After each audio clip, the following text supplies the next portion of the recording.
Hello, this is Breadwild, or Brad. We're in Ontario, California, which is a little bit east of LA at KONT. But that's not the focus of this video. It is this airplane that you're looking at. It's a new airplane that I have just purchased. It's the X-Crafts Embraer 175. Now there are a few other developers that are producing this aircraft, but after some research and looking at videos and screenshots, I decided that this was going to be the best option. And I'm pretty happy with it. I would rate my experience about a B or B+. When I think about aircraft that are available for X-Plane, I have 3 tiers. Now this is just my own rating system. But I would put Coronado in the first tier, JAR A320, 330, maybe Flight Factor, although I'm not wild about their airplanes.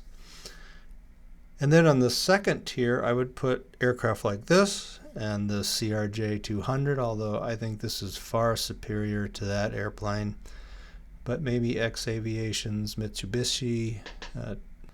And in the third tier, I would just put the default X-Plane 10 airplanes, although I know they are getting a big upgrade in X-Plane 11, so I look forward to trying those. So I thought at first we would just look at some of the toys, which I rate very highly for this airplane. So if you go over to the left of your screen, you'll see 3 small tabs, MPC. M will allow you to open doors, which I will do now. And you can also put some chocks and cones around the airplane. You can have a CPU. It's kind of noisy for right now. And then pushback we'll get to in a minute. P is for pushback. And then there is the obligatory checklist, which I have to admit I'm not real wild about. I think there's some inaccuracies about it, but nevertheless, it's there for those of you who want it. I came up with my own that I would be happy to share. All right, I've taken the liberty to zoom in a little bit, and you can see some of the detail here and the construction of the airplane, the rivets, engines look very well modeled. Landing gear is really nice. And notice some of the detail in even the baggage compartment. It's got some scuff marks and what have you. Another view, we've got a very nicely detailed landing gear, things like the angle of attack and pitot tubes showing. Main gear is very well modeled.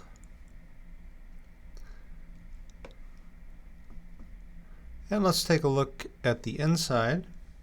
Of course, everybody wants to see what the cockpit looks like, and it's got some of those nice little details that show scuff marks and some paint chips, which give it that realistic feel. Overhead panel is very well modeled. Your FMC, I don't know what they call this, a glare shield here. Anyway, basically your guidance area and your radios and flaps and so on. Now, how about that cabin? So here we are in the first class section. And the jump seat and galley area all nicely modeled. You can see coach back here and then another galley in the background. Taking a look out the window, We'll get some views from the air out these windows. So as you can see, very well done, very nicely modeled. Sorry to keep using that word, but can't think of another one. So why don't we take a look at the systems, maybe turn some things on and take a ride. Alright, before I turn anything on, there is a plug-in for this. You can get different winglets, enhanced winglets, and you can see they kind of go up at an angle there. I was not able to see any difference with toggle ground support, but you have another tab for that anyway. I also discovered that I need to disable my X-737 FMC. It was conflicting, at least on a couple of flights, so might as well just turn it off. It's not necessary.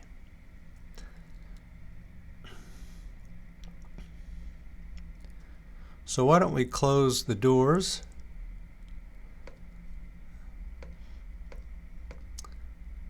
and go ahead and fire up our GPU. So doors are closed and we've removed chocks and cones and what have you.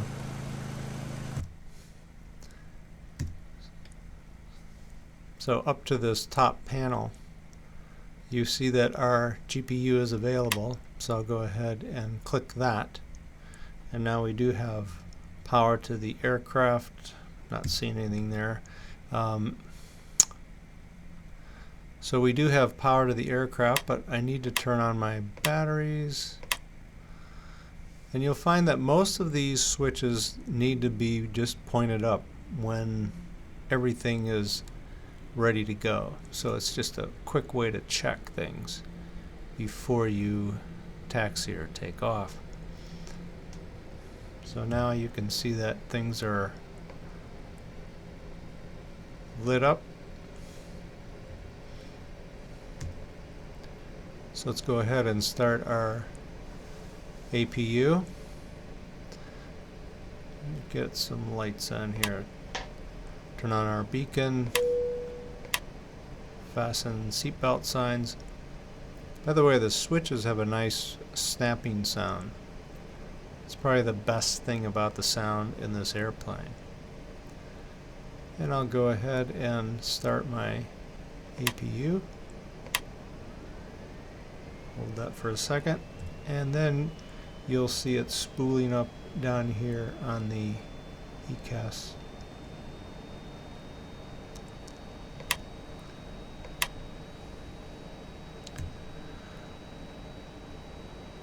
Now that was bad. Need to follow my checklist. Gotta have fuel for it, so notice that that is off. And I'm able to turn that off. So, DC pump needs to be on. It's the primer pump for the APU. And once the APU reaches 100%, then you can turn on the APU generator and the bleeds, packs, get some air conditioning going. And now the formidable, at least at first, FMC. So we're going to do a flight from KONT to up to KSJC, which is San Jose. It's about an hour flight. And I'll show you how we're going to go about setting that up. So here's our menu. This just gives you our status. By the way, I'm using Navigraph 2. You can set whether you want Fahrenheit or centigrade. You can also select your AP source here. I'm trying to remember. Green, you really can't change, at least here. So we'll leave it at that. So let's start with our departure. We're going to be taking off on runway, I believe it's 31, but let's put in our airport first. And if you click down here, let's see, no, I'm going to hit the tab button, my tab button, and you see this little green circle? That means I can use my keyboard. So KNOT, you get that little beeping sound, which probably is overkill. Then you select your runway. We're going to use 26 right, using the outer wheel here, and then select it by pressing the center.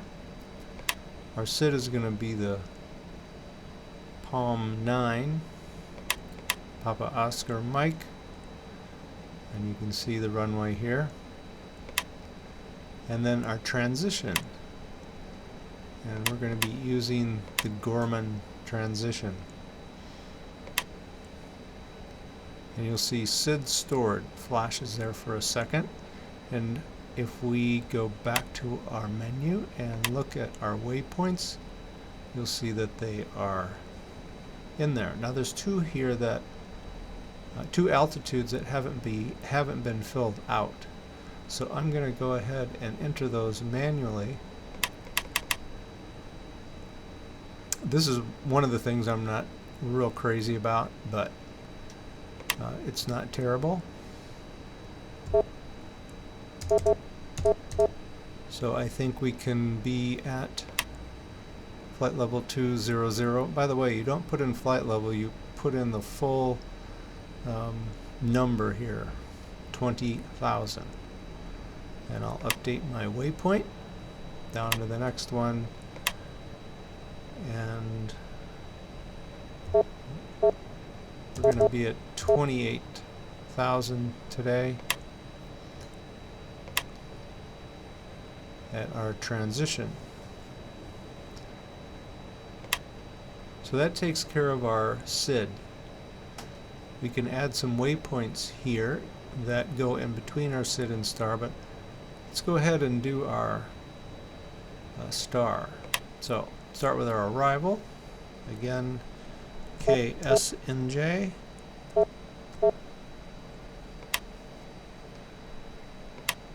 And we're going to be coming in on runway 30 left. Whoops. Do that again.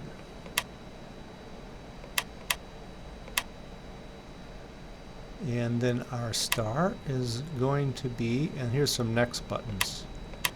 And we're going to be using the silicon trucks transition.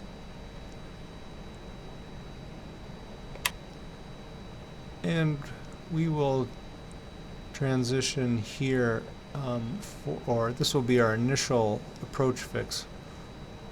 We are going to use Clyde. So star element stored, and we can go over and look at those, star edit, and all of these have their altitudes in, which is nice. You can look at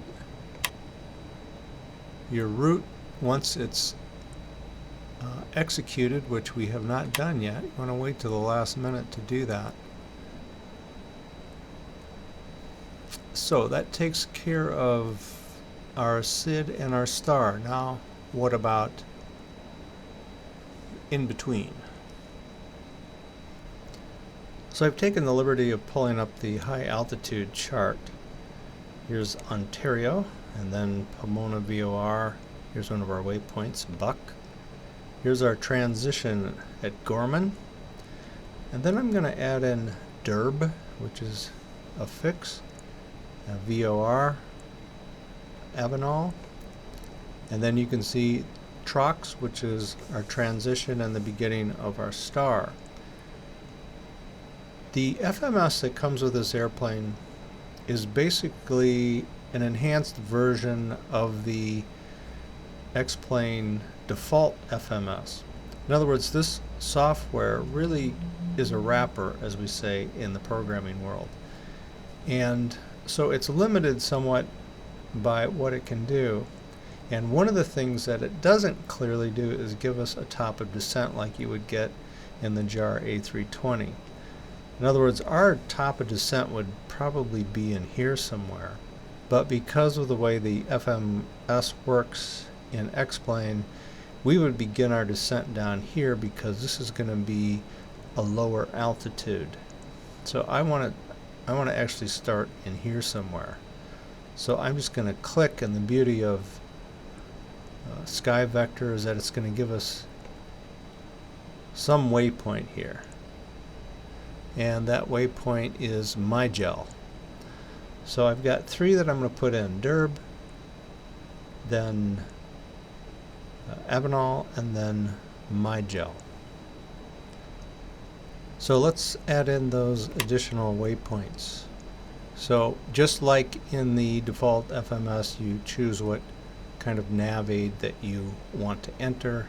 So that first one is a fix, and it is Derb.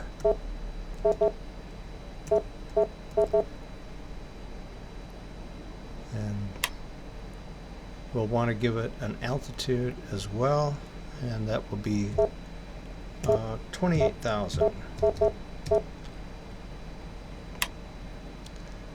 And then click Save.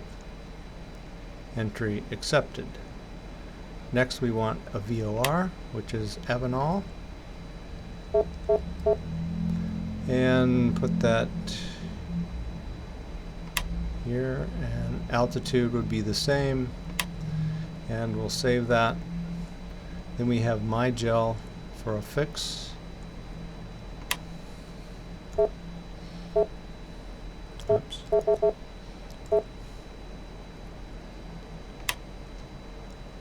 Again, 28,000 feet, which is really our top of descent at this point. So now if we go over to our route, you can see the in-between waypoints. However, if you want to see the whole thing, you can go over to Progress and Flight Plan. Oh, I haven't executed yet, and I don't want to. Not yet. I need to, first of all, set my autopilot.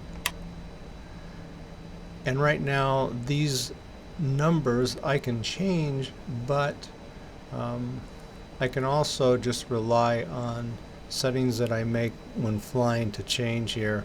So I'm not going to really do anything here.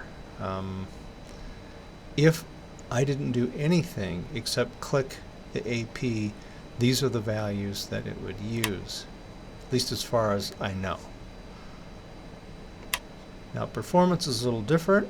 We have to make sure that these are values that you can change. These are values that are given.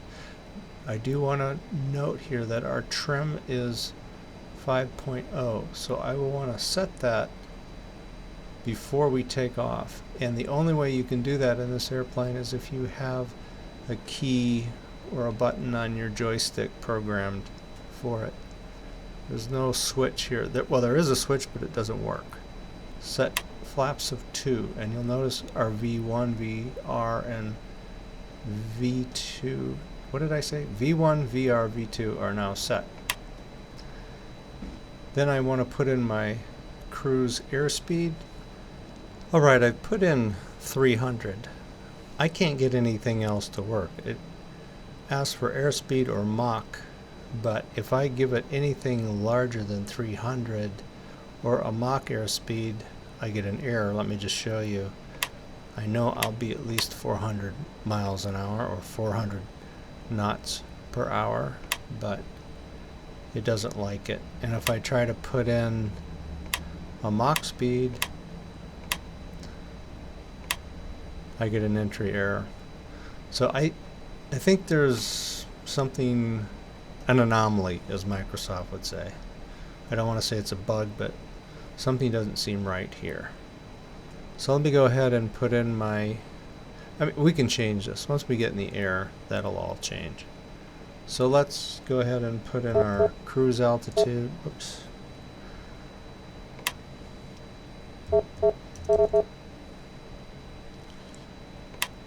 And we get a second one here. And I'm not going to worry about one direction. There's nothing over here except our flap speeds. So all of these screens have been filled out. I'm not going to save anything because it only saves anything that you put in between the SID and the star. I wish it saved everything, but it doesn't, which is pretty much like the default FMS. And I'm going to click execute. And now when I go over and look at, let's see, I don't know if it's going to do it here. Nope. Still just shows those in-between waypoints. But if I go to progress and I go to flight plan, you can see that they are all in there. You can use the next button to go back and forth. Now if you click clear, it does exactly that. It just clears everything out. So don't want to do that.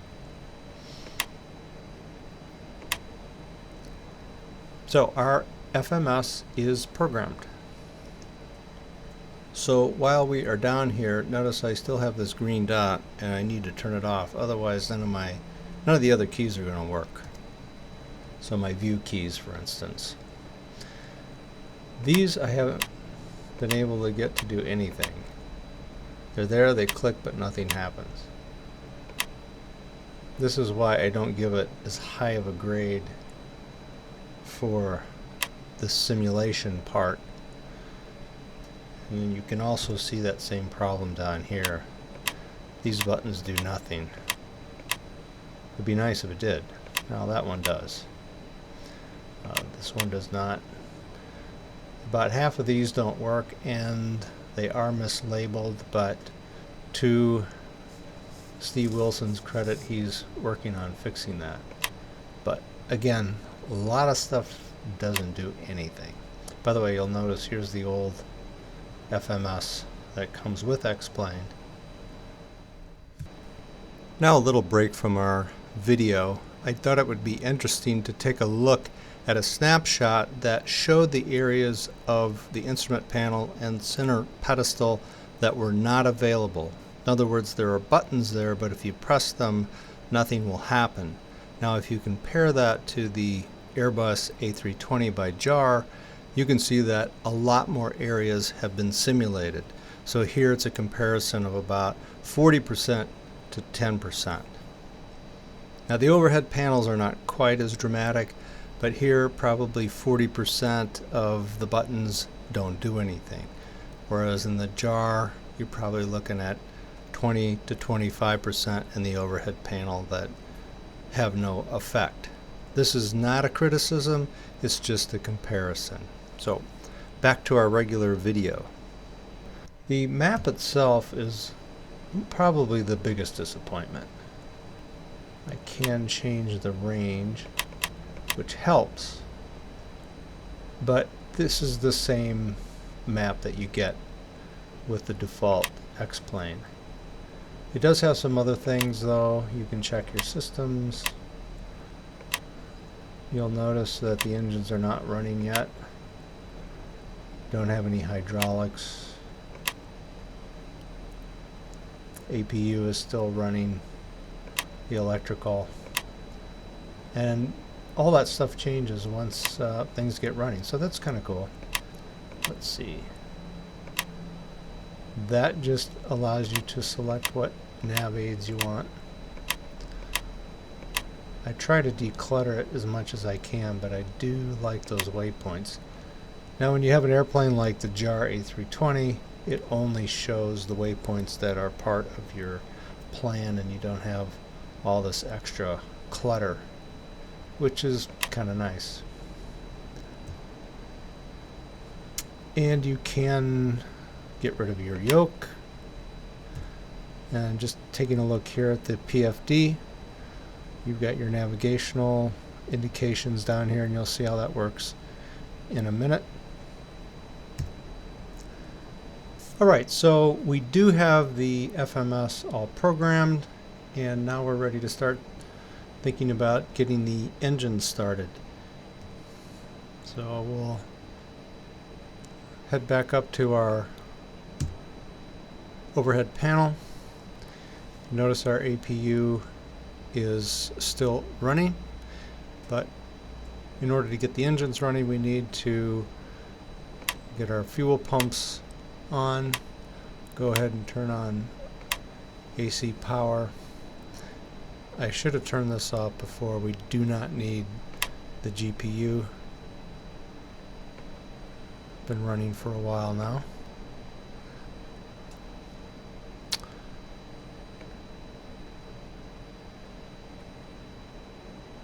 And turn on our hydraulics.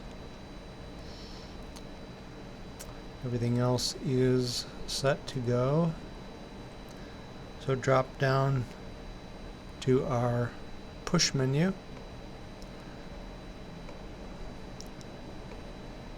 Need to set that.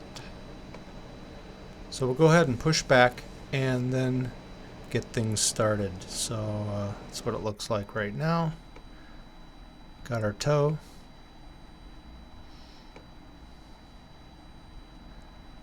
And also a very cool control for this. You'll see that in part 2.